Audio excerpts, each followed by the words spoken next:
Hi everyone, good morning. It's the Nanny B11 and I'm here to do a video on my very first mini album ever.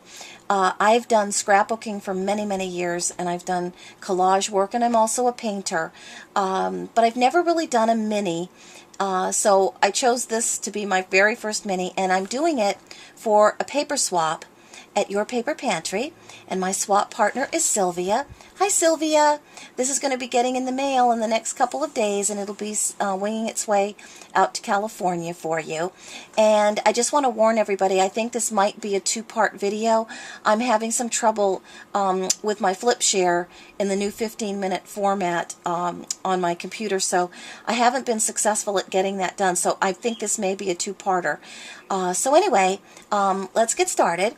I wanted to first tell you, Sylvia and I had decided that we were going to do a 4x4 mini album, and mine's a little bit bigger than 4x4 because I chose the Tim Holtz die. It's fine width-wise, but it's a little bit longer. I think it's 5 something for the mini album, and as I said, it is the Baroque die. I chose the Capella collection by Basic Gray because Sylvia had let me know that Basic Gray was her friend, as she told me. So I love the collection too, so I was happy to do the book in a Basic Gray Capella. So what I did was, and I had to bind it because it is very chunky. I bound it with the Seven Gypsies wire, vintage wire rings because they're a little bit larger, quite a bit larger actually. And I chose some ribbons, fibers, and laces that matched the colors, the pinks, the greens, and the ivories.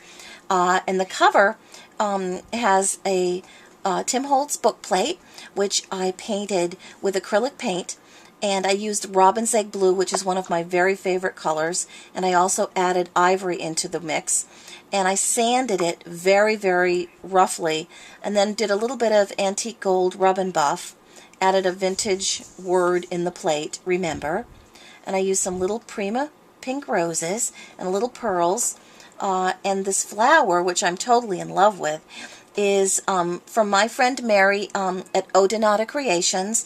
I found Mary's flowers and I ordered a few of them and I absolutely love them, and I'll be ordering more. I believe this is the mini pink rose, which I glimmer misted in old lace, and I added a little bit of a Prima Bling center to it, a little stick pin, and then this is a little vintage, it's a vintage pocket made out of a doily, and I believe that I bought this from Stampington and Company quite a while back, but they may still have these. It came in a little plastic box, and then I glimmer misted this with tattered rose and old lace, and all of the photos in this mini that I did are all from my stash of old ephemera and transparencies. I've had them for years and years. I just collect them and I save them. So I couldn't really say exactly where they came from, but I think some of them came from Anima Designs, and I think some of them came from Art Chick Studios down the road. So anyway, and then this is a chip piece that I had in my collection with a little Eiffel Tower on it. So that's the cover. And then I wanted to share with you all of the pages in the book. I think there's 8 of them. I used a pocket on each and every one of them because the page is so small. So I tried to keep it uniform by using a pocket. And those pockets are made from the decorative label set number 4, the Sizzix one. And I use this quite a bit for pockets. And what I do is, when I adhere the pockets, I use my score tape, but I only bring the score tape up to a certain level, and then it leaves the back open so that I can tuck things in to the pages that I'm doing or my layouts. And I took vintage, on almost every one of these, I took vintage elements and mounted them on chipboard, and then use the plain paper or the printed paper from the collection, and they can either be for photographs or even for journaling. I left them blank so that Sylvia could either stamp them or put photographs on them, however she liked. And this is one of my old photographs, the girl with the roses. I love the look she has on her face. And some Prima Bling, a faux wax seal, and some Prima flowers.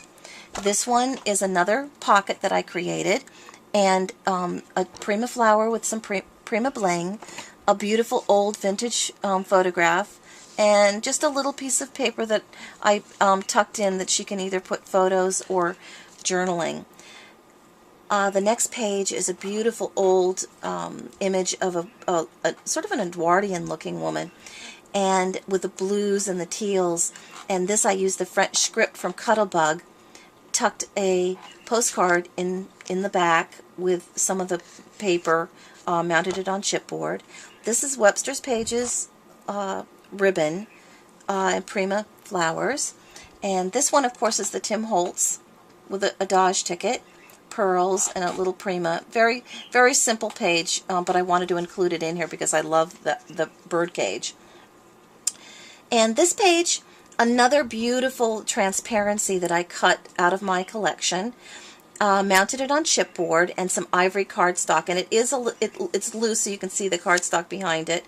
This is a K & Company butterfly from an old collection. I'm not sure which one. Some Prima bling, Prima rose, another one of the little labels, and these are from the Capella collection. These little tags that I mounted on chipboard, so Sylvia could put some paper, some journaling, or some photos.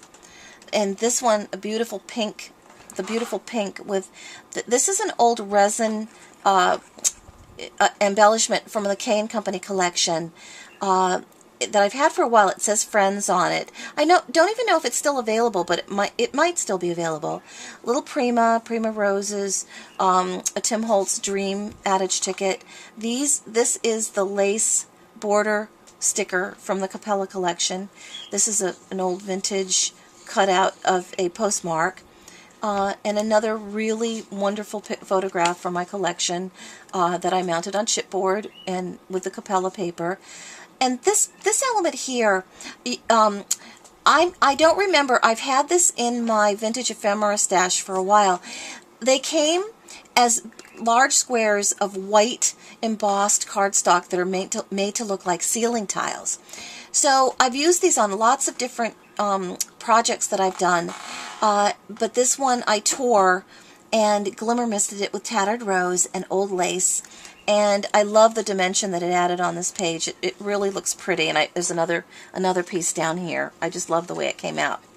And this page, in the pinks and the greens, this is a cut piece of a border sticker that's fairly recent. I'm not sure who the manufacturer was, but it's out there. I think they did it in silver and gold.